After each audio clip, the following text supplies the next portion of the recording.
Hozir Instagramda qanaqa qilib 2-3 oy ichida butun O'zbekistonga va Markaziy Osiyo davlatlariga mashhur bo'lish bo'yicha master-klass o'tkazib berishadi.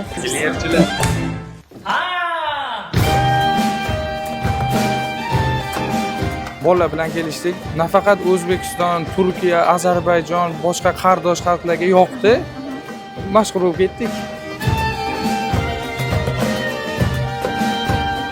Yerga keladi ko'p mimika ko'rsataman.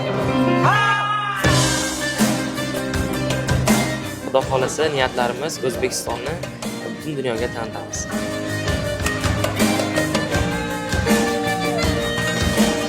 Menimcha shu sahifani ochganinglarda bir kun kelib prezident bilan ko'rishamiz, followerlarimiz milliontadan ham oshib ketadi deb o'ylamagan ham bo'lsanglar kerak. Yo'q, unaqa bo'lmagan. Bizda faqat shunaqa orzu bo'lgan. Nima deydi, orzu qilsa bo'lar ekan, erishib. Qanaqadir sharoit kutmaslik kerak. Mana o'zimiz oddiy telefon va oddiy harakat bo'ldi.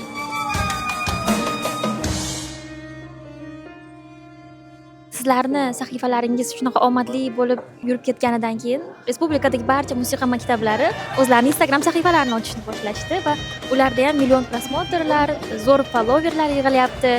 Menimcha hammani uyg'otdinglar. Biz bundan xursandmiz. Nima deydi, o'sha O'zbekiston yoshlariga ozgina bo'lsa ham motivatsiya bergan bo'lsak, harakatlari uchun biz xursandmiz. Qo'llab-quvvatlashlar uchun rahmat. Hali Hammasi oldinda. Hali hammasi oldinda. Juda ham zo'r kontentlar qilamiz. Rahmat katta. Sog' bo'ling, omad tilayman.